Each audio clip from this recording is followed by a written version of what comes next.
Good morning, everyone. Welcome to Momentum Mondays. We're back at it, another beautiful Monday morning, and I am excited to bring to the line someone who's known as a professional coach, role model, mentor, leader, national speaker, vice president of human resources in corporate America, and many others. But she says her most important titles are wife and mom.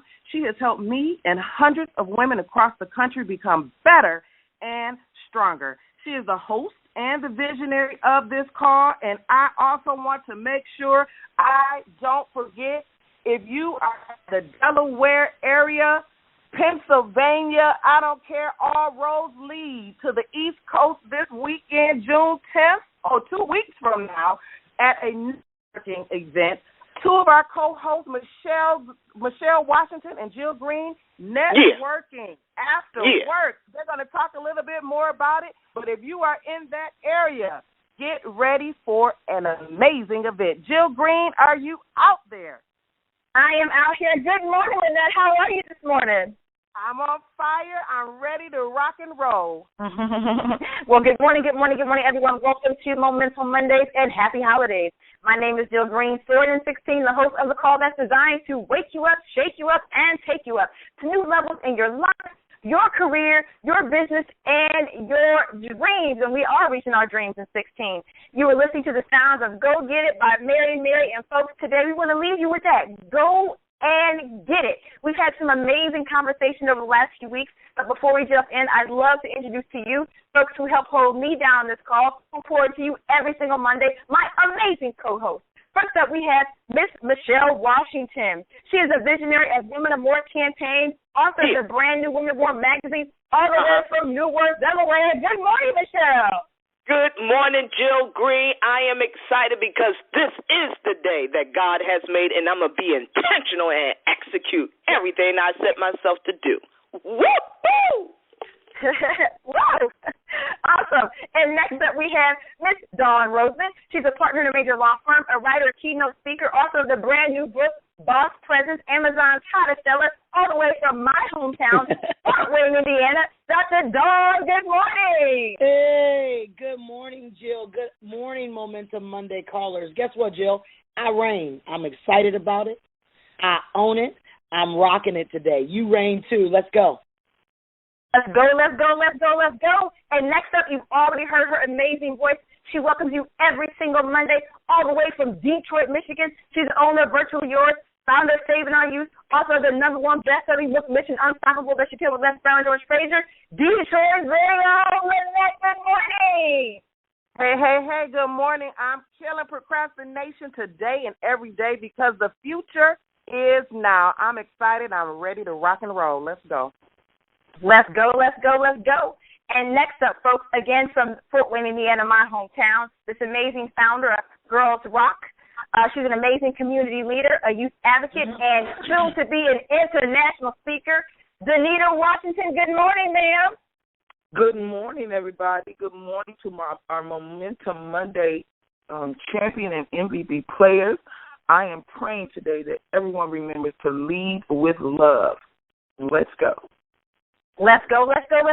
And, folks, I want to say thanks to all of you who join this call every single Monday to make sure that your Mondays will never be the same. If you want to dialogue with us, go ahead and join our Momentum Monday Facebook group and make your comments or ask your questions. If you like something you hear, hashtag. But right now, please go into our Facebook group and hashtag on the call. Hashtag on the call. Folks, we have been having an amazing dialogue for the whole month. And it's been Mental Health Month. We've been having the same conversation that our country has been having. It's about mental health, how it's impacting the country, and specifically how it's impacting our communities. And right now we're specifically talking about that the African-American community is overrepresented now in the conversations when we begin to talk about mental health. And over the last 4 to 5 weeks, we've talked about mental health. We've talked about the fact that there's a stigma when it comes to mental health issues. We've talked about that sometimes we are perceived as being weak or lacking faith, which is why we don't respond to mental health assistance. Over some of the calls, we've had some amazing guests over the weeks where we've talked about the signs of mental health, the faces and the symptoms of what it looks like. We've talked about how to respond when you feel like there's someone who may be depressed, maybe extra stressed, maybe dealing or being challenged with coping with life. We talked about how it manifests and how it shows up in our boys and in our girls. We've had some amazing conversations about this, and so today I'm very excited, Danita. Danita's going to lead us into a discussion, and we're gonna wrap up this month-long conversation. We're going to bring it to a close. We don't mean we're going to end the conversation because we could just continue having this conversation in the living room, but we are going to wrap up this series for Momentum Monday. Danita, I will tell you, I was most impacted by our most recent call, our last call, that was about growth. And it hit home for me because a lot of times, our girls are seen as, healthy and excited and involved in lots of things. But I learned by listening to our calls that mental health issues show up sometimes differently in our young girls. And sometimes it shows up in isolation. They begin to isolate themselves. Sometimes it shows up in violence. There's an increased amount of violence happening, Danita, with our young girls. There are more fights on the bus. There are more fights in the bathroom. There's more aggressive, sometimes ending in fatal situations. Sometimes our girls cut themselves or they lose weight or there's a change in their appearance. So I learned a lot about that particular call. And I was so moved by some things that Pastor Peyton shared about, some girls, the things that girls need from their father. And Adrienne Dennis, who pointed out that, one of the things our girls need are good role models. And so when we talked about solutions, one of the solutions she said was be the role model you want your daughter to have. Don't always look other places. So anyway, it's been an amazing month-long discussion. I was impacted by all of them, but I will say this last one where we talked about the girls really, really, really changed how I even interact with my daughters, Anita. And, Jill, that's what the purpose of the call is about. It's not so much for us to just get the information and sit on it.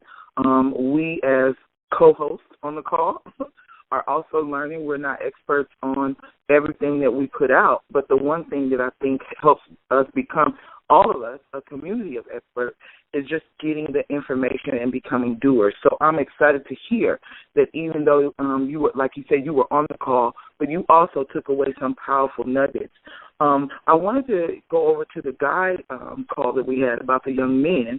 And, Dawn, I'm interested to hear, what were some highlights from the call with the young men and mental health that you took away?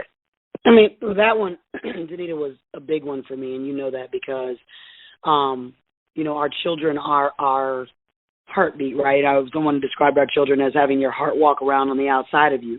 Well, my hearts that are walking around on the outside of me are male.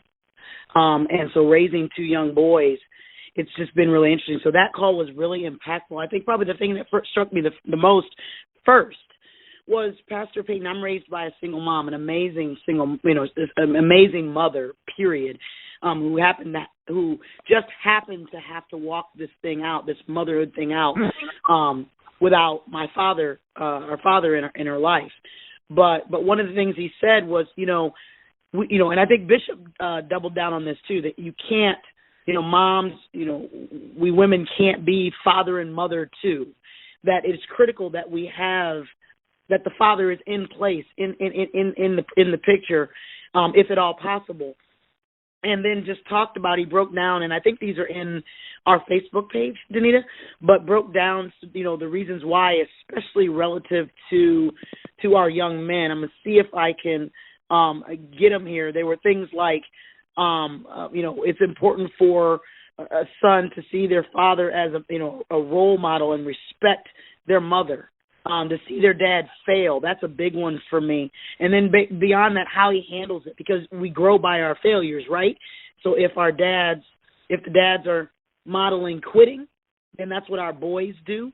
And then seeing servant leadership, in and outside the home, and seeing him learning from his mistakes, all those things were critical for me, it's especially, like I said, right now, that was my story growing up, being without, even though I'm a female, growing up without a dad, but I have a brother, growing up without a dad, but my boys are not. That's not their story. And so I understand how critical it is. And I think what really then began to resonate with me, you had Bernard Howlands on the call.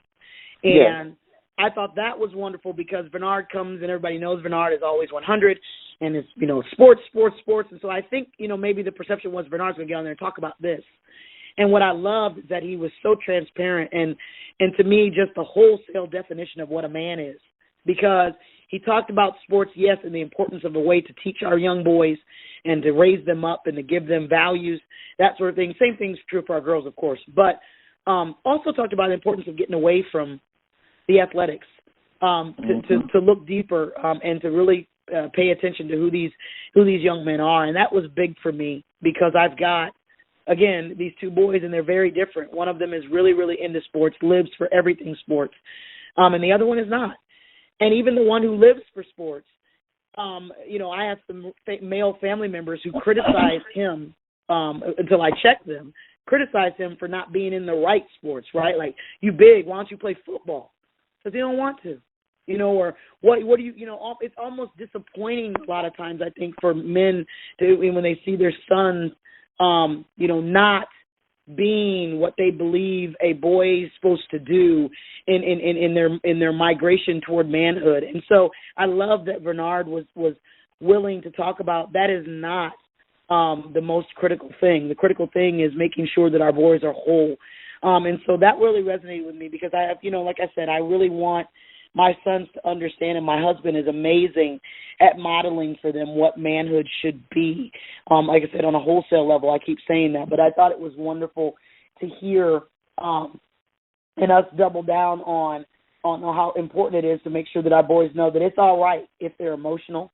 It's all right if they like art, if they're into music, if they're in whatever those things are, that those things in and of themselves are not things that make you a man or don't. That is not what it is.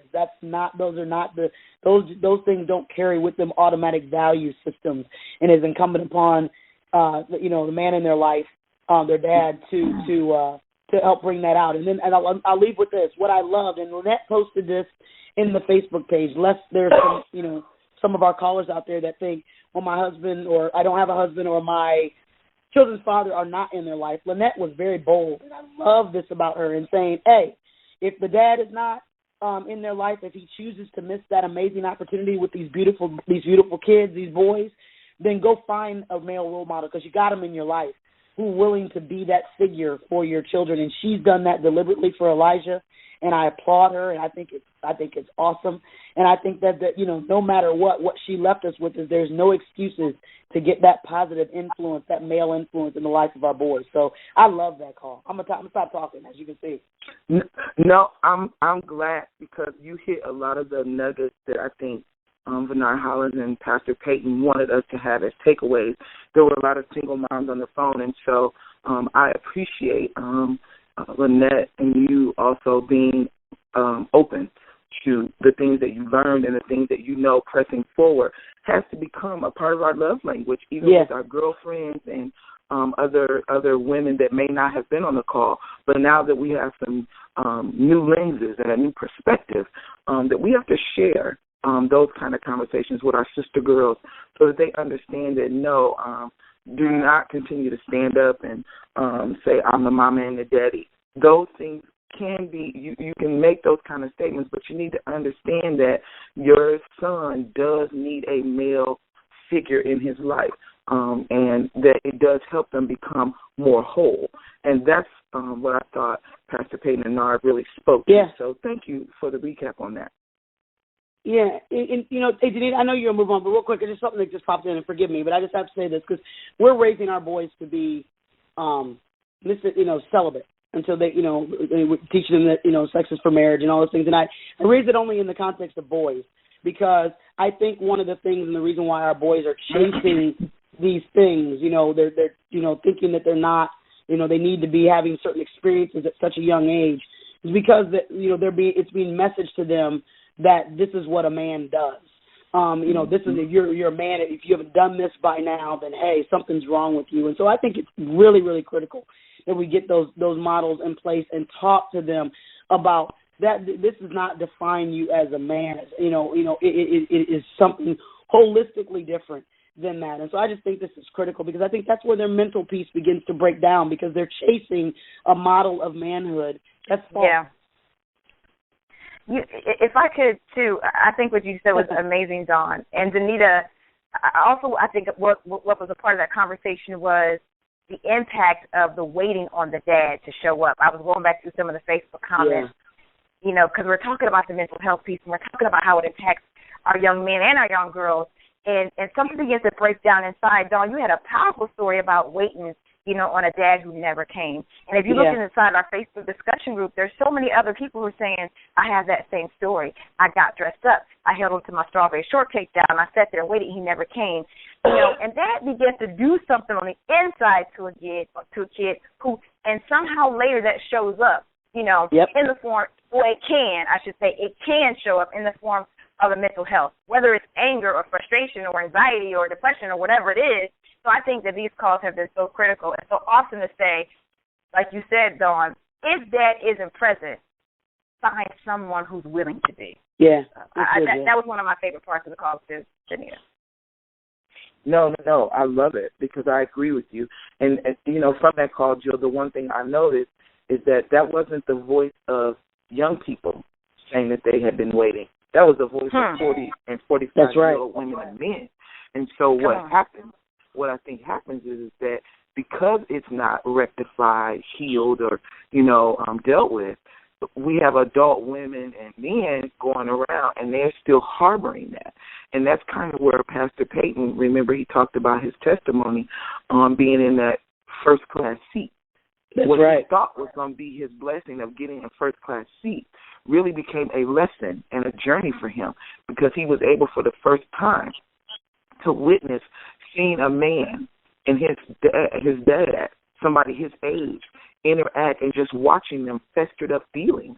And so I think on our call, I believe the Holy Spirit moved and a lot of people's feelings begin to fester up about their experience. And so it challenges us, Jill, to really look at some of those holes that we have in our life that we haven't yet dealt with. So we don't want our young people that are coming behind us not to get it right. And so part of that is that village that has to do it and has to be better and be willing to be open for that change. Right. So I agree with you, ladies. Powerful, powerful piece. Michelle, I'm coming to you. The call with Sharice Stixie and Pastor Peyton when they talked about mental health in the church. What were some takeaways? What were some things that you heard on that call that moved you?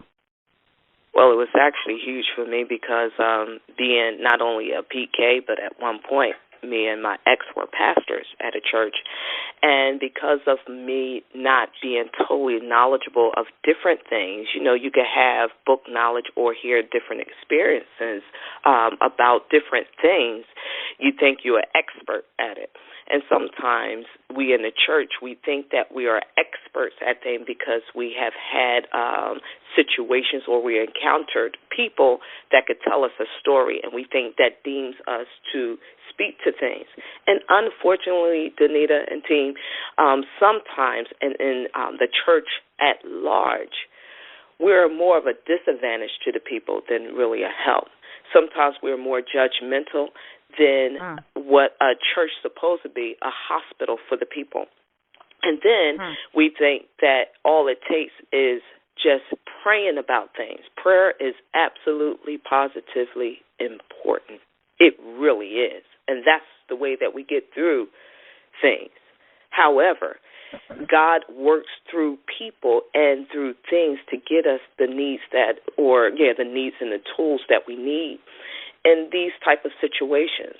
So I think now some churches and some areas are now leveraging professionals to assist people where they are. One thing that I love about my pastor, Pastor Lewis at Seeds of Greatness, we actually had a month doing Bible study, and we talked about the different things of mental health. We talked about medicine. We talked about should you take the medicine or should you not.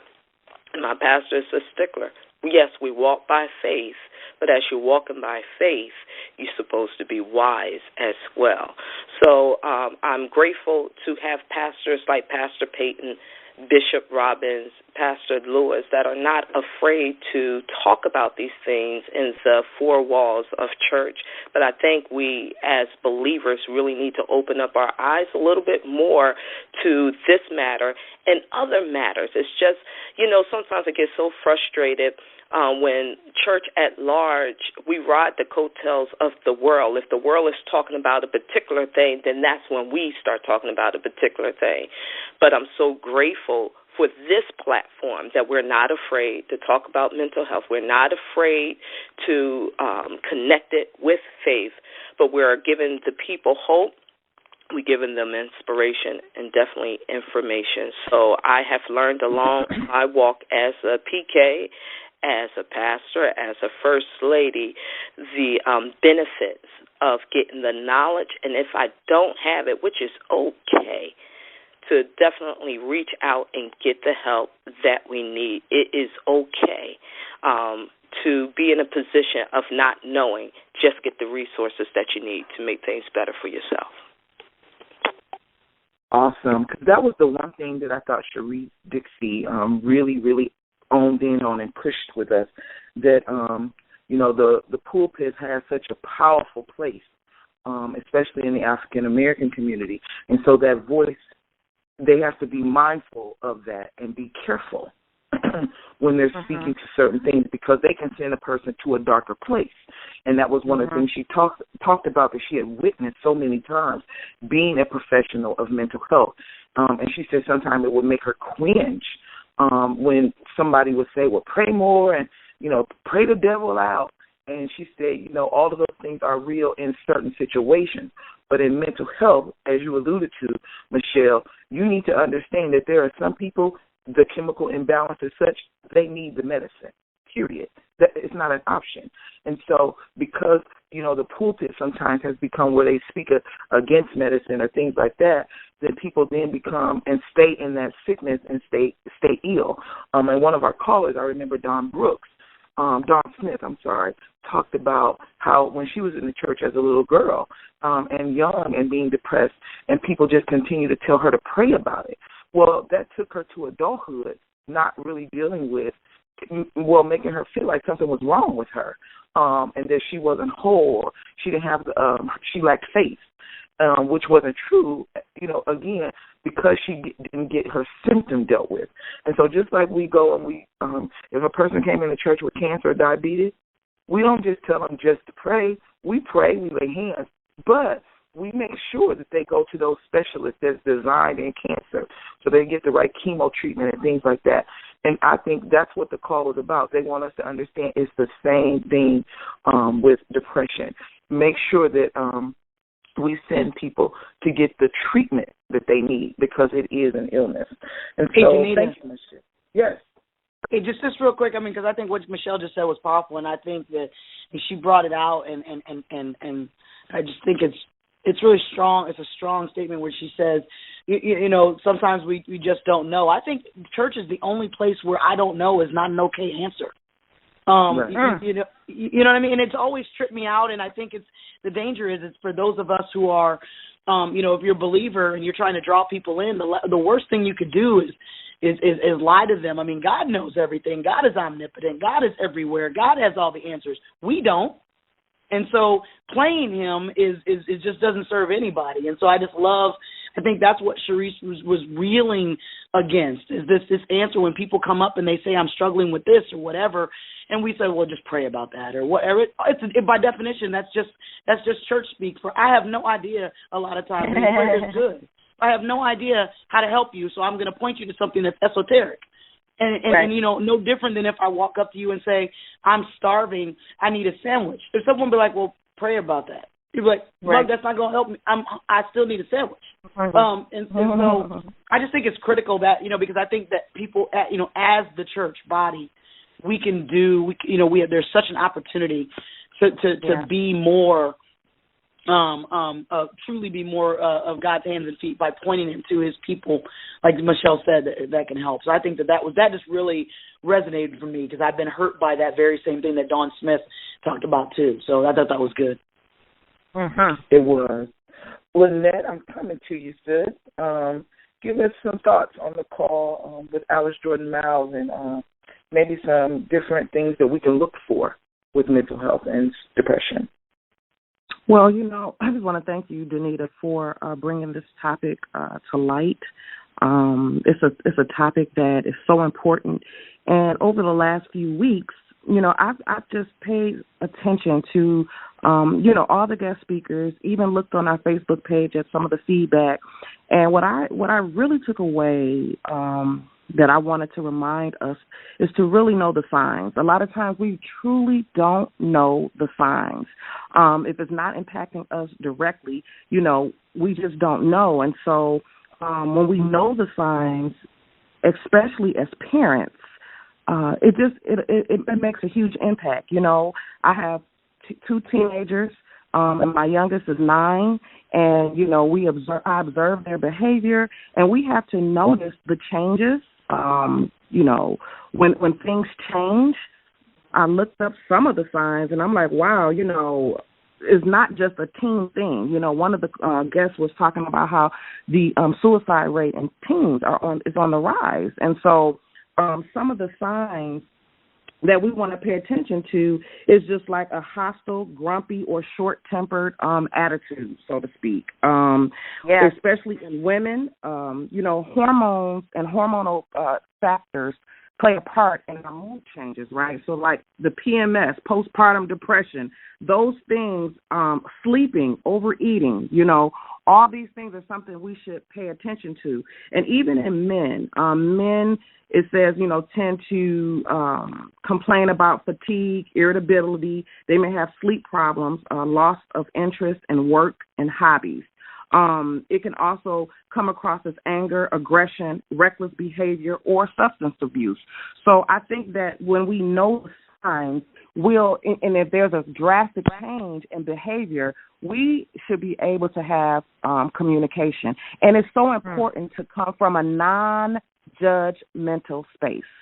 I found just like even in my life when I have situations where, if I feel like I'm being judged or I'm going to be judged, then I won't say anything about it. And this is key, especially with our young people. We want to be able to have a space where, they can openly dialogue with us. And then I just even noticed, like, even with my daughter, I could tell her to do something or try to share some things and, maybe she's just not, there's just a wall, right? But I can have, Dawn, I'll say, Dawn, can you talk to my daughter? They have this relationship, and she'll listen to Dawn. Dawn will be telling her the same thing I said. But it's just being wise enough to be able to put people in place that are truly caring and can have that non-judgmental dialogue. So one of the things also that was mentioned on the previous call was that if we find ourselves in a situation where we have to call the police and we have to call 911 to handle a situation, the crisis intervention team, that CIT,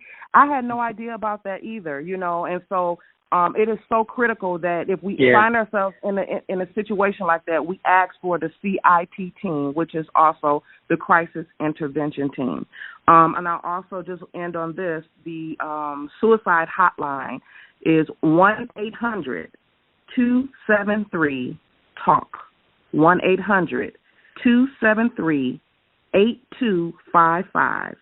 I think all of us should have that on our, speed dial. You never know what situation where we may be able to help someone. We never know when we may have to use that number, but it's good to have it as a resource. So, again, thanks for opening up the dialogue, and this was just a powerful series. Hey, Danita. Yes. I just wanted to say I love everything that Lynette said, and overall, what I hear her saying is we got to pay attention, right? You asked her to talk about some of the signs, and the fact is this is a growing need to have this conversation because we have been missing the signs in people, right? We've been expecting people just to step up and show up and get over it. But the fact is there's some things that are happening. So she's saying pay attention. I shared the story about my daughter Jordan, there's been some mood swings, and some would say, well, she's just 12, she's in 6th grade, and her body's changing. That might be true, but what if there's something else going on, right? I mean, Jordan is a kid, right, who doesn't get in trouble, but I get a call saying she pushed a kid in class. She's going to kill me for saying that. I'm like, whoa, wait a minute. That is That's not good, what Jill. this is not her. This is not what she does. She does not push people. What's going on? What got her to the point where she was so angry that she came outside of her character, right? So we had a dialogue about it. Not, okay, listen, we normally don't do that. That's not how we respond. What happened? Mom, I was just so frustrated and so angry because it was the third time. All these things. So I was able to unpack in that moment. I didn't just scream at her and say, what are you doing? But I had a chance to get in her head and figure out. And guess what? It had nothing to do with the kid that was in her face. It had everything to do with how she was feeling about herself in that moment. So that's a small example, but Dawn, what I hear Lynette saying is we got to pay attention to our That's kids good, Jill. and to even our girlfriends and our colleagues that sit next to us every day. Well, I mean, we're just hijacking you, Danita, for a second. It's just you just threw all this good stuff out here. But I mean, like I remember having a conversation. It was one of I would say this, one of the scariest moments as a parent. I mean, sitting down and my oldest son, it's been a few years back, and he's real sensitive. And right now I kind of forget what triggered it, what happened in that moment. But he came downstairs. He was kind of quiet, and we're like, "What is going on?" And he was like, "I just kind of feel like y'all be better if I wasn't here." Right? I'd never heard anything like that, so I immediately start like breaking down. This before I know anything about this call. This is way before I was even a co-host. I knew nothing other than he said some words that were, fire starter for me. And I didn't know, and we spent time talking about that and where that came from. But you best believe we asked all kinds of questions about where's that coming from? Why? Because he internalizes when my oldest is very he's a, what do you call it? He wants to do things the right way. So I think we had disciplined him about something, and he felt failed. And so spending time trying to teach him that we are not our mistakes, and trying to figure out where, the same thing, because it can jump on you as a parent too, when you're trying to figure out, did I do something? Am I a bad parent because I gave this? Did I do this? Did we do this? All these things. And so it was just a lot. And so you're right. You got to listen and pay attention. And it wasn't that he was doing anything particularly odd. He was just quiet, like he in a way that he is not normally quiet. And I couldn't give him things that normally make him kind of jump, be happy or engaged. He was not. And it made us ask the question. And so it's just really, you're right, Jill. That's spot on, man. Just paying attention is what Lynette's saying, what they shared with us on the call, and I think it's critical because this stuff is not. There's no book. There's no book. This is life. That's right. Well, and the one thing that I'm learning is that we talk a lot about checking in with the young people, but honestly, if you're in sister circles or you got male friends that you're all hanging out, the thing that I noticed that's being missed is the adult circles, and women and men and being around us, and we know something's not quite right with our girlfriends and our friends. And I know for me, I have a tendency to allow people to have more space when I see a breakdown in their mental health. And I think a part of it is, I get afraid. And so, I had a couple friends who had some issues over this last year or two, and I did the total opposite of what they needed because I wasn't conscious. And so I think, knowledge gives power. I'm much more powerful now from this month. And really, if I had to be transparent, that is what really triggered me to do this mental health piece over the last year, because I had a really close friend go to a dark place. And almost lost friendship because I misunderstood what I was witnessing. And so, part of what I'm learning is that when people get to places where they're not healthy mentally, the last thing they want you to do is run away and get quiet with them. And so, but if you don't have the right information, you don't know how to handle it, you can do more damage in talking. And so, for me, that is where this was birthed. If I had to be totally transparent. We were able to save our friendship because, the person really felt like I abandoned them, which wasn't what I was doing, but I didn't know how to help. And so my first lady always says, help like you want to be helped. And I believe that, And so, I'm learning that if we in these sister circles and these brotherhoods and we know people aren't well, we need to help like we want to be helped. And if you don't have the answers, if you don't have the answer, if you don't know how, like I did and I wasn't equipped, then seek it. Love someone enough that you can go beyond your own mind, but get them some help outside of you, because then at least they know that they're cared for and that you love them and you can meet them where they are. And so I'd really like to open the lines up. We are on the Momentum Monday call doing our wrap-up on mental health. But, Jill, I'd really like to open up the call to our callers. I bet there's people biting at the nips to try to talk.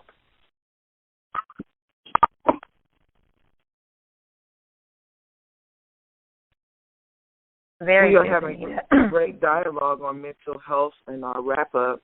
If you're on the call, is it *67 that they need to push if they would like to speak? *6. Mm-hmm. *6, I'm sorry. If you guys have anything, as an audience participant, we'd like to hear from you and how the calls over the last month impacted you. Maybe give us a nugget or two of some things that you learned and heard that help you move forward. Any callers? Yeah. So if there's anybody, just go ahead and start speaking. Just say, excuse me, I'd like to share. And you can just jump right in. I don't see anybody's line unmuted yet. But, again, hit *6. That will unmute your line and allow you to speak. As Anita, while we're waiting on our callers to share, I remember watching this episode on Being Mary Jane. And I don't know if you guys are familiar with that show, but there's a character on there who was Gabrielle Union's best friend. She was a doctor. Mm-hmm. And there was an episode, and the whole show, basically the whole season, showed her struggling with mental health, right? But I don't know that her best friend, Mary Jane, really knew that she was struggling with mental health. She was depressed sometimes. She had issues, and she even attempted suicide a couple of times. And Mary Jane would go over and help her and make sure she threw up her medicine and put her back in bed and just felt like she'd get over it one day. And then that last episode, this young lady took her life. And I'm bringing it up, and I'm coming to 260-489 number here in a minute. I'm bringing it up because this was a very successful African-American female doctor who lived in a beautiful home, had the top education money could buy her, and friends. But yet, even though she attempted to commit suicide more than once, even though she was demonstrating these behaviors, the people closest to her still thought it would just be something she might get over. She eventually, she didn't commit suicide. She eventually died by suicide. See, I learned so much already. I'm correcting myself. And that was such a powerful episode for me. That means we need to continue to pay attention. I'm just furthering the point that we made. I'm going to go to this caller, Danita, if you don't mind. Nope, that's good. Okay. Good morning, ladies. This is Leslie, and first I want to just give you all kudos and say it's awesome to listen to the comments that you all have been making, particularly from my girl Danita. She's a friend, and I love her dearly. But all of you women of purpose, this is really powerful. I haven't been on the calls previously as you discuss mental health, and I really regret that. I wasn't able to get on, but I've been reading the comments, and that has been powerful on Facebook and other social media, and so I'm trying to catch up and get to where you all are, but just a couple of things, and I think that this is a conversation I agree wholeheartedly that needs to be made, but just a couple of points. One is, as some of you may know, I know Danita knows this, I work for my church, and so I see very much up close and personal some of the challenges that people go through in their everyday lives and how they come to the church for all of the answers. And I would agree that there are many times that pastors in general are not equipped to handle everything that comes their way. I'm kind of blessed, and I have to say this, that my pastor, Pastor Pettis at Greater Progressive Baptist Church, he's a little more progressive in his thinking, as it relates to mental health, because his testimony involves a suicide attempt and him seeking outside mental health from a professional. And so he speaks that. He was one of the speakers at the mental health conference that Alice Jordan Miles and others put forth back in November of last year. And so I'm thankful for that. I'm thankful that when encountering parishioners, people from our congregation that are seriously undergoing mental health crises and things like that, we're very much aware also of the CI team with the police department.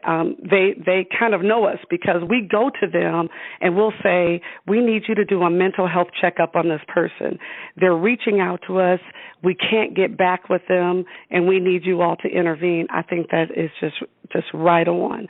And just to share very briefly my personal story, many of us go through life and we have different things going on, and I really, my heart goes out to people that are that deal with chronic, ongoing mental health issues. I was afflicted during a certain period of time with what I would call an episodic issue. I underwent some depression that was related to grief in my life and didn't know how to handle it. And because I knew, from other experiences that seeking mental health professional, is the right way to go, I did that. But sometimes you can seek the wrong one, so you have to be open-minded enough to say, okay, that didn't work, but I'm not going to throw that all out, So I went to a professional, and before I could finish my conversation, this person prescribed a battery of medication for me. Now, like I said, I'm not chronically afflicted. This was episodic at best, And so I took the medication. I followed the doctor's instructions for a season, but I realized pretty quickly that it wasn't for me. And so I'm also cautious of professionals who want to treat everything with the pill when a pill may not necessarily be the final answer. So I agree that telling folks, well, I'm going to pray for you and then walk away. No, you pray for them and then you help them to walk through it with the right kind of professionals. So I sought another professional who told me, no, that's not necessarily the answer for you. And so we did a couple of other things. But that's my personal story. You all please just keep doing what you're doing because I think you're doing an awesome job. Leslie, thank you so much for getting on the call. Leslie is my girl. Everybody in Fort Wayne knows she is behind the scenes trailblazer for churches, not just her own, but for churches across the city. And, I commend you. One point that I did want to push that you made was, and Sharice talked to this, that just like if you went to the doctor for diabetes and you feel like that doctor didn't quite get it, he missed it, you don't just stick with that doctor. What we do, we go get a second opinion. So it is the same thing. Don't give up on getting healthy mentally, but what you do is go get a second opinion. And so thank you, Leslie, for reminding us of that, because that is and giving an example to it, because that is the one thing that Sharice, the professional that we had on the phone that day, said. Go get a second opinion. Do not be mad or get discouraged. No, you are your first doctor. You go and say, I need more. I need something different. This doesn't feel right.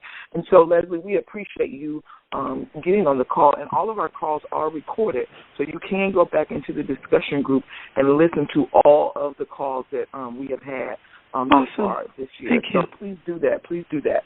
But thank you. We love you. Love you too. Thank you. We have another caller on the line that's unmuted at 678 area code. Go ahead and speak. Good morning. This is Roxanne. Good morning, Roxanne. This month has opened my eyes in a lot of ways. I have several coworkers who are dealing with mental health issues. Some are forcing the issue to make everybody pay attention, and some are dealing with it very quietly. But in listening and learning from what the professionals have said and the testimonies that everyone else has given, it's changed my outlook on how I see people with mental illness. Before that whole phrase of, oh, you just crazy, I don't say that anymore. Amen. I don't think that anymore. I don't feel that anymore. There's a young lady in my office, and she is on medication. And when she doesn't take her medication, she goes through a range of emotions very quickly. And she came into my office one day, and she was crying. And then she said something, and then she was laughing. And I politely closed my door, and I said, sit down. Are you okay? She was like, Miss Roxanne, I forgot my medication. And I was like, okay, what can I do to help you? And she was like, I need to go get my medication. I'm like, well, can you go? And she said, I can't drive like this. And I sat there, and she just looked at me, and I'm like, I don't know what else to say. So then my next question was, can I take you across the street to mental health? And she was like, would you? And I shut down my computer, I grabbed my keys, and we walked out. We didn't tell anybody where we were going, and we just left. And she grabbed my hand so tight, I thought she was going to break my fingers, but she was like, thank you. She was like, nobody else would have just stopped. And I told her, I said, you don't feel well. I was like, and the goal is to make you feel better. Amen. I said, if this institution can help you, then let's go get you help. And when she came back the next day, I guess they sent her home because I didn't see her the rest of that day, but when she came back the next day, she just came in my office, and she didn't say anything, and she grabbed my hand, and she gave me a nice little squeeze, and she said, thank you for being there. And that's all she said, and we never spoke of it. And whenever I see her, I wink at her, and if she winks once, she lets me know she's okay. If she winks twice, then we go in my office, and she can just sit. And I told her, I don't know how to help you other than to take you to where people can help you. So if you need a safe zone or you need quiet time, just come sit in my office and just say, I'm just sitting. And that's what she's done a couple of times. And each time she just says, thank you for letting me just work through this.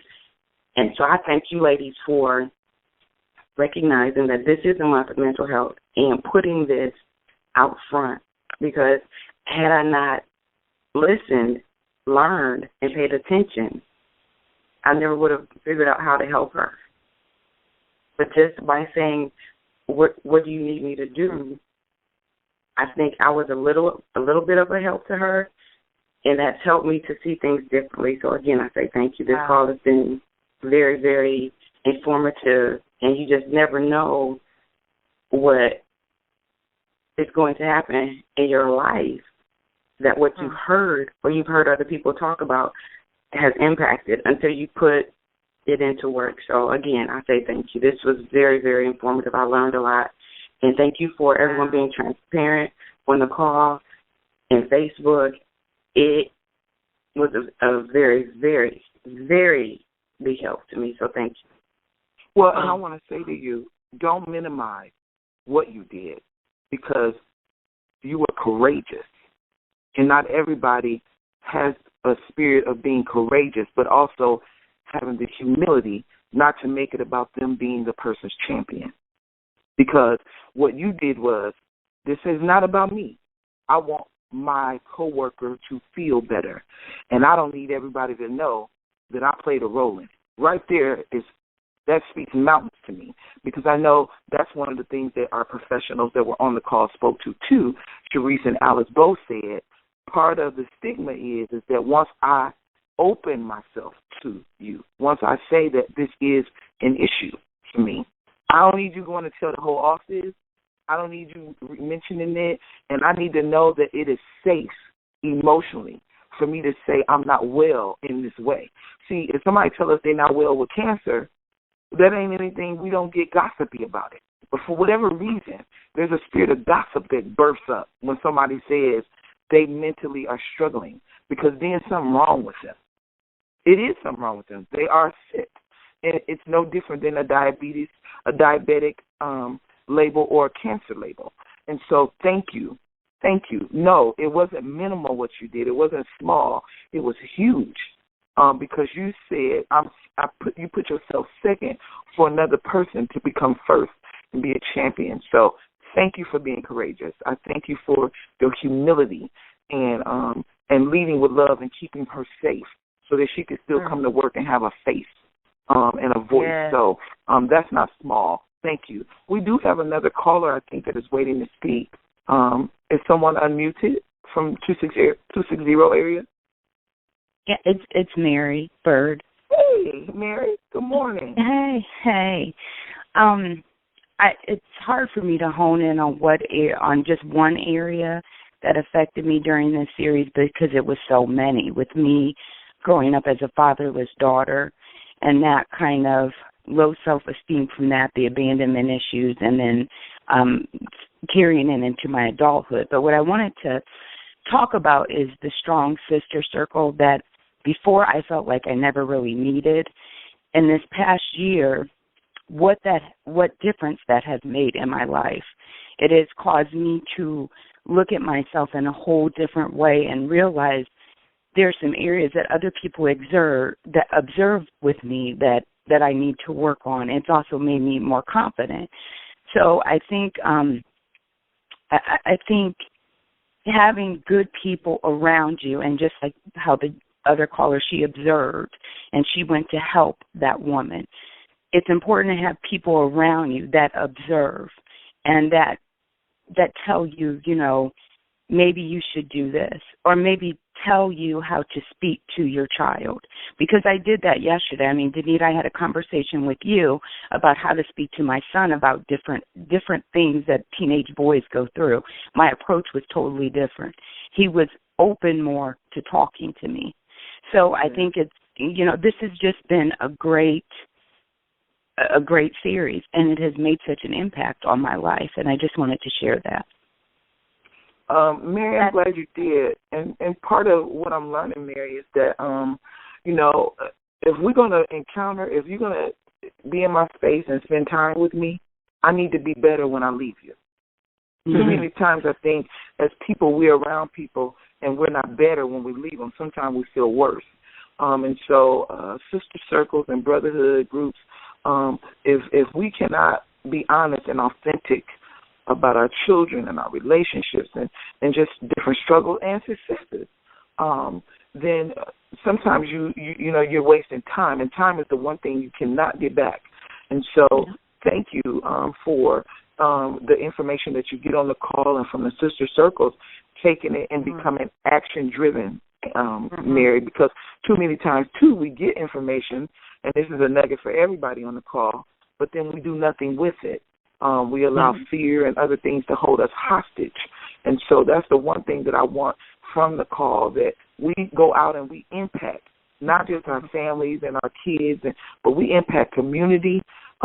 We begin to see it differently. And like the other caller before, Mary said, even at work, we're around so many people, and we have a tendency to complain and condemn them. But I know for a fact that a lot of people who are at work and they annoy your life, those are usually the ones who have some mental health issues. They're struggling. And so instead of us slandering them and speaking negatively to other coworkers and peers, begin to see how we can advance them and help them and empower them to feel better. They ought to leave you now feeling different after this call, after this series, because now you got a different lens. And when God awakens us to consciousness, you need to be able to be better and do better, and now you're equipped. You have some equipment. Yeah. You got some tools.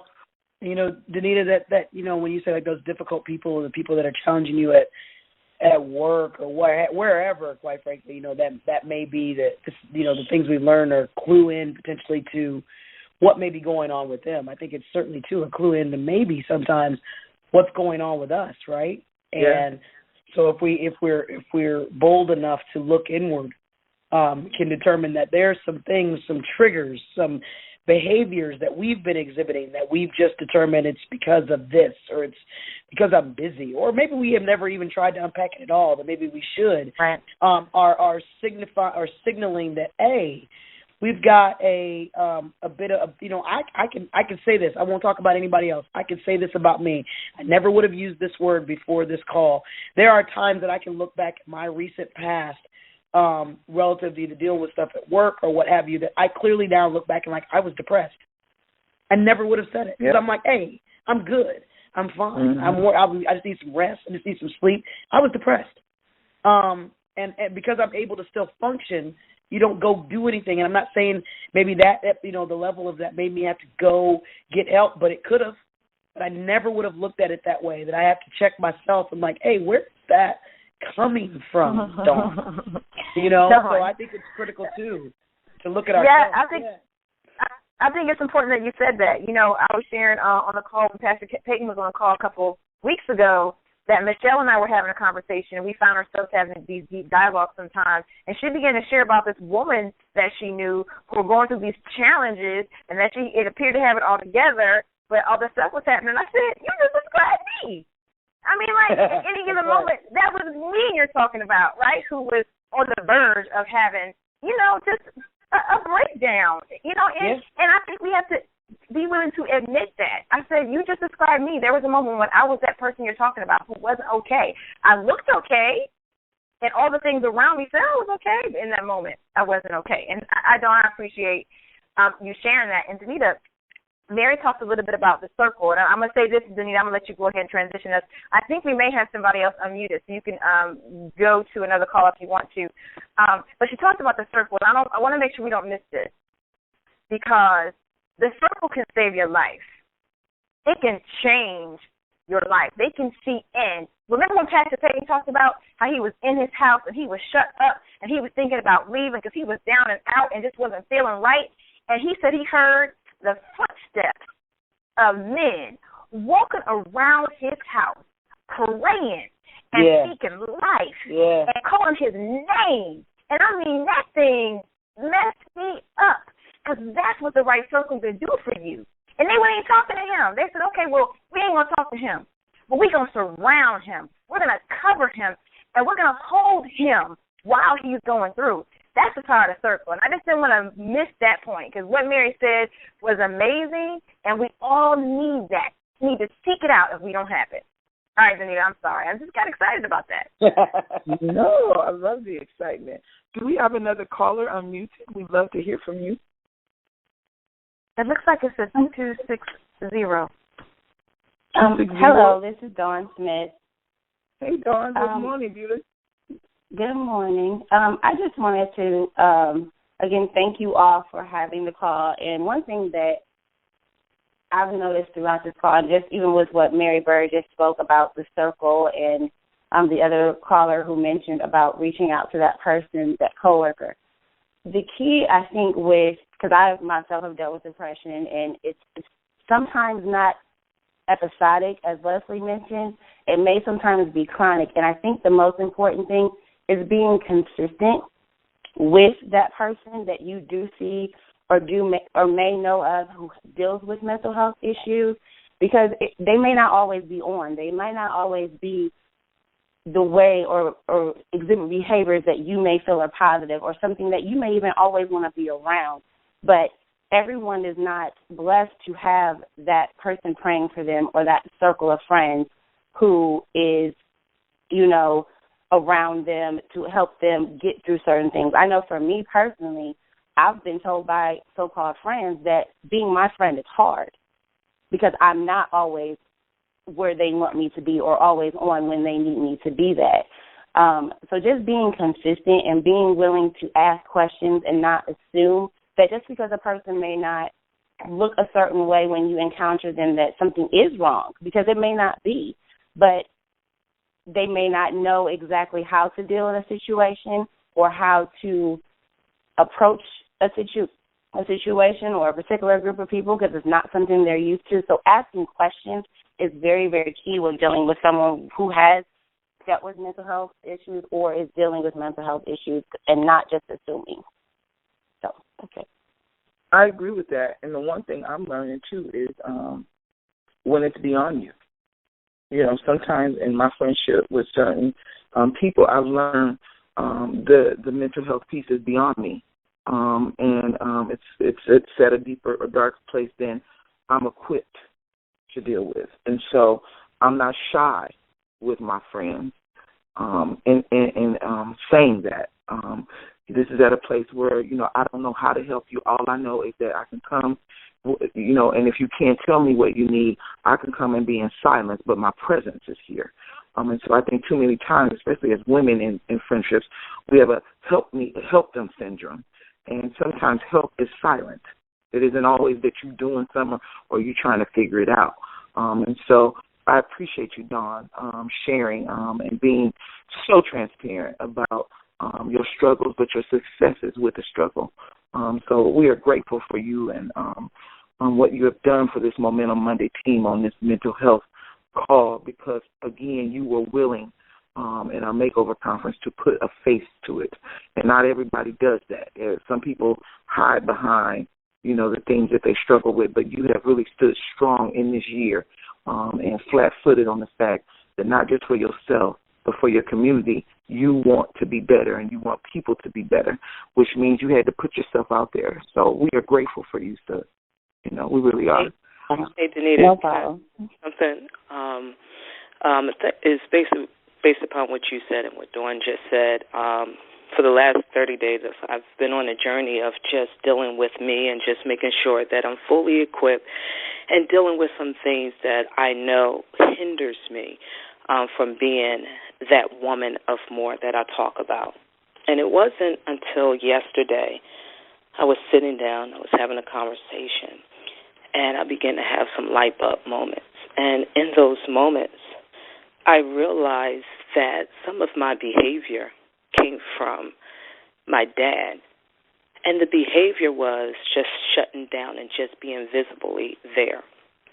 And I know that has caused me at times to not show up for people.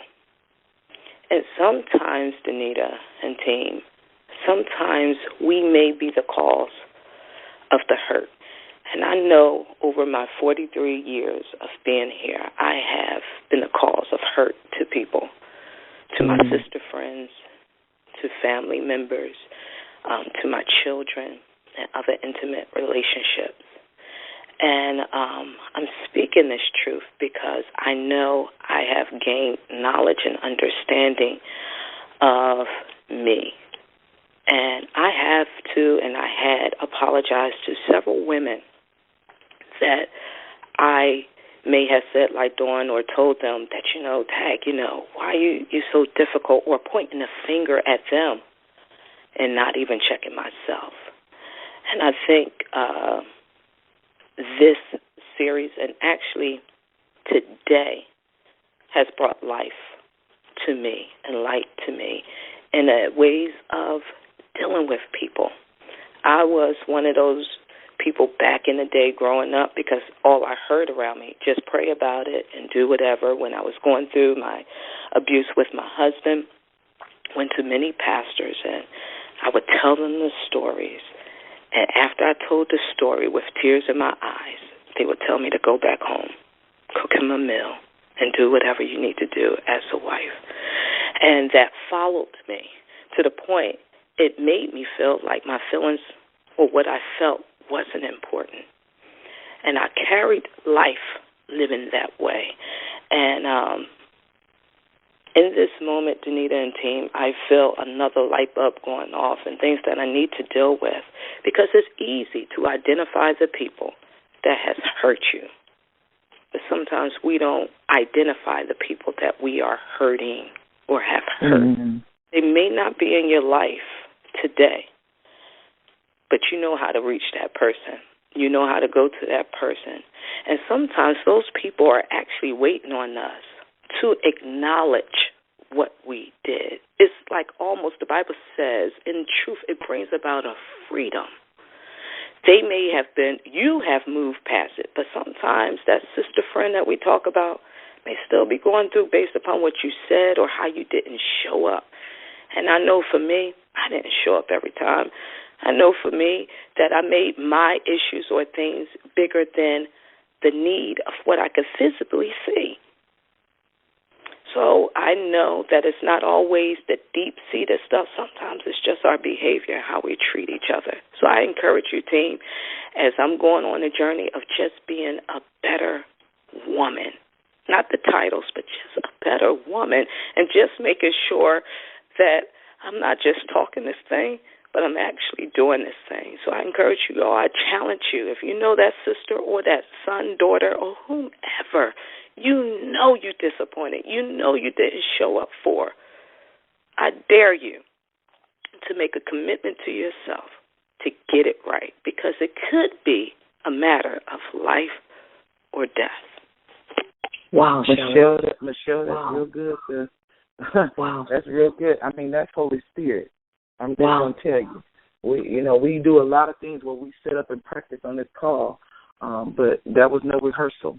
And, it's funny that you would say that, because Dawn Smith, who just called in, her and I had an encounter just as what you said, Michelle, this year. We probably would not. Here's the thing. This is what God does, because this mental health whole thing may not have birthed out the way that it did if Dawn hadn't loved me enough. We had a rift.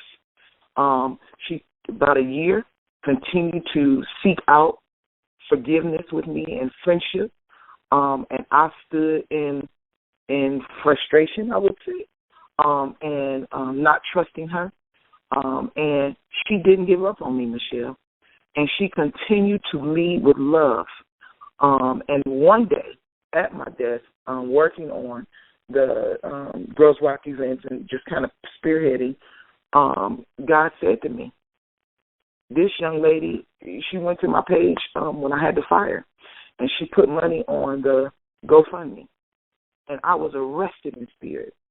He said, how dare you continue to not operate in forgiveness and move forward? And this young lady has reached out to you on several occasions. And I wasn't mean or malice to her, Michelle, but I didn't operate in the manner, like you said, in love. I didn't. And, she had hurt me. And so, you know how we say, I'm over it, but I'm done. But who knew? Who knew the work that he had planned for us to do, not for ourselves, Michelle, but for a community? And I called her, and I said, thank you. Thank you for loving and seeing the value in our friendship enough that you were able to stay persistent in reaching out to me. And even though I have, like you said, a lot of titles and community openness and platforms, that was the one thing that I learned in this last year and a half, is that, like you said, Michelle, sometimes even when people have hurt us, or we have been the ones who put the hurt, penetrated the hurt, that I had no idea. Once Dawn and I began to talk, that she was dealing with some depression and some mental health issues. But I dismissed it. I was so concerned about my hurt and what had been done to me. And so that was Holy Spirit, because I look at what Dawn and the work that Dawn and I have done, and how it even helped mold the platform with Jill and I with the on the stage with Sharice Dixie on the Makeover Conference. All of that would have been missed, Michelle, had I not gained a sense of humility and checked myself on what I had done, the role that I had played. And so in these circles, says, you are so right. Thank you, Jesus, that, we have to move past some of this stuff and own some behaviors that are crippling us, which then, if we cripples the community and cripples our family. I love where this call has went. It wasn't planned. I'm not sure if our co-hosts have a closing remark that they'd all like to give, and then we will allow people to, enjoy their Memorial Day and their families. But let's go to Dawn. Did you have anything you want to say? Man, my goodness. I think Shelley, what she just said, what she did is she basically said, let's do the work. Let's do the work. And so I would challenge all of us on the call, putting myself first, to do the work, to see those around us, certainly, who are messaging to us, maybe sometimes unbeknownst to themselves that they need help, but then see you, when you're looking in the mirror, when you're saying certain things, when you're quick to be angry or whatever it is that you're exhibiting that you know, whether anybody else knows that you know is not who you normally are or doesn't feel right on you, that we do the work to help, to get the help for ourselves, because our wholeness, this journey we're on, and if I talk about raining or whatever our messaging is, doesn't work if we don't get this part together, and so it's critical. And so I'm just grateful for you, Danita, for being courageous enough to put this out there, something that was obviously needed. And thanks to all the co-hosts for just being straight up real about this. It's moved me in ways I don't have words to express. So thank you. Lynette? Wow, Michelle, I just want to thank you for sharing that, and just being your authentic self. It just reminds me that the work truly starts with self, and you really got to pay attention to that reflection looking back in the mirror. So thank you for sharing that. Again, the series has been powerful beyond measure, and I'm definitely, like I said, main takeaway is to pay attention. It's just to pay attention to just people around us, and not be afraid to get in that space, because again, a life could be is dependent on it, and many times. So thanks again, and I definitely I'm just proud of all of us for and all the callers who have shared on the after call. I just thank all the callers and all the participation that we've had. It means a lot, and your sharing and your testimony, it does wonders. So I just want to encourage, all the callers to continue to participate, continue to post in the Facebook group, because you never know who you're saving. Amen. Jill? Well, I'm just, very emotional right now. I'm blown away. I mean, Michelle, you just definitely took us to another place with your transparency, because a lot of the call has really talked about identifying what's happening with other people and how we can help other people. But we hadn't quite talked about how we could be the cause of the hurt in other people. And we have a responsibility to check ourselves, and that was just so sobering for me. So I want to thank you for sharing your heart this morning. I got choked up. Because I need to check myself too. We all do, because sometimes it's not what you do, but sometimes it's the lack of doing that can also create the impact or cause us to miss people. So I just want to say that I love all you ladies, and Bishop in his absence. Your support and the way you serve the listeners on this call is just amazing. So, Danita, thank you for your courage to plow through and help us have these very challenging but important conversations that now people are having in their living room. We have some people that really just got on the line with us, so you have reached Momentum Monday. We're actually in our after call. We've allowed our callers to talk back and forth with us. We are at the end of our call. Danita's going to wrap us up. But if you'd like to, go into the Facebook group. Every single call has been posted. Just scroll through. You'll find all the recordings from the entire series. And I would encourage you to listen to every single one of them, because it is a critical topic and it really could save somebody's life. Danita, go ahead and wrap this up. Yeah, again, I'm with you, Jill. I'm, speechless, which doesn't happen a lot. But I want to just thank everyone, the Momentum Monday family, because I think we're becoming a family. And the fact that everybody trusted us enough and we took the journey, and not just trusted us, but I think trusted the Holy Spirit, because once we saw that this was bigger than us, we had the humility to bring in some, people in the professional field, which I think took it to another level, gave it understanding, and gave it some creed. And so I just want to say thank you to the team. It's been a great time for me, and I'm changed. And that was the goal, that I hope people left this call, that they not only got a nugget, but that their lens has been changed and their heart is beating a different rhythm for people with mental health, and that we can see now how we can go out and impact in small or big ways, that we can tackle this thing as a team and as a family. And so, Jill, thank you as a visionary, trusting the journey with this mental health piece. And I just look in awe of what God did. And so, yeah. So I know that Dawn just had a big book signing party. Boss Presence is the title of her book, you guys. So please, let's go out and support her. It's on Amazon, I think, right, Dawn? Yep. You can purchase Yeah.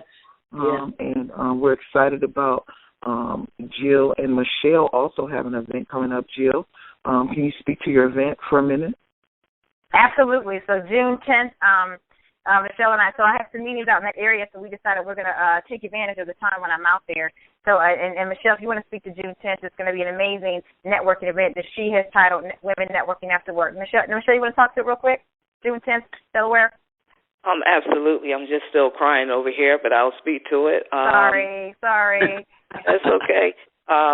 Like Jill just said, that we're going to take advantage of her being in this area. So the network event is really to just get women that are in leadership and experts at their level of their platform to come together and just network with each other. The whole concept of Women of More, one of our goals is to bring women that are operating in their more and women that want to get to their more. So this is just a way of getting those two different entities together to talk and mingle and begin to inspire and exchange information. And I thought it was just appropriate to have Jill team up with me, and we do it, get it done, and, make it happen. So awesome. if you're in the area, that Friday from 6:30 to 8:30, you can see the flyer on our page, and we'll put it on the Momentum page if you want to attend, and you must register. So we'll do that later today. Awesome. And on that Saturday. Awesome. Oh, Hey, I can't forget, Danita, I don't know if you're going to say it, but you can't forget, Girls Rock is going to Brazil. And what's the date, Danita? June? We depart June 14th, and we're there to the 21st. And June 18th is the date that we are actually going to have our Girls Rock Conference in Brazil, Rio de Janeiro. And I am so excited about what God has done with that group. But what I will ask is, we do have T-shirts for purchase, and people can purchase the shirts. If you're not local, it's going to kind of be difficult to deliver them. But we will, on that day, ask everybody to wear our shirt, which says Praying Girls Rock. And just support us. Take a picture, post it on Facebook in your shirt, because June 18th is the day that the team will go over and do Girls Rock International. So thank you, Dawn, for that. I'm really, really, really excited about that opportunity. Well, just excited, and you also got – I'm sorry, Jill. No, that's okay. I was going to say, we want to support that, right? So what I love is that we support everything everybody's doing. So even if someone can't get the shirt on the actual day of the conference, maybe we can make a flyer that has that same logo of the shirt on it, and we can post it that day as a support of what you're doing, so that we all can just virtually give support to what you're doing, because it's amazing, and we want to be part of that. So what do you think about that? I love that idea. That's awesome, because that was one. Danita, let them know. I'm sorry. Keep doing that. No, go. I just want to make sure that you let them know, too, that we've got Momentum Monday callers and Makeover Conference participants and Girls Rock, who's going with you. Just let people know that, too. Awesome. Tony Irby is one of our presenters that will be going with us. We have our student ambassador. I'm so excited that she's going to have this experience and lead sessions over there.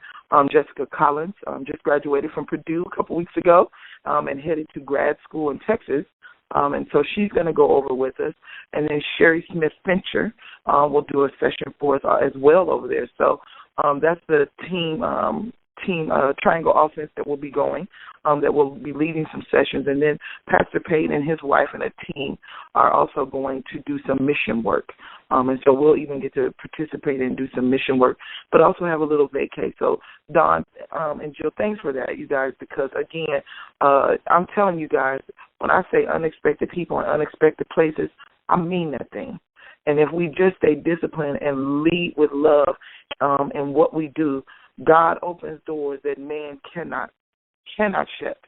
And he has done that for me. It's been on time, and so Jill, thank you, you know, the team for continuing to lead and love with me and the Girls Rock team. I appreciate you guys.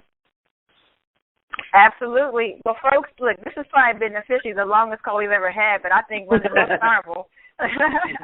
I'm not even apologizing for it. The thing I love is that, you know, when our callers have to jump off, they can always come back and listen to the recording.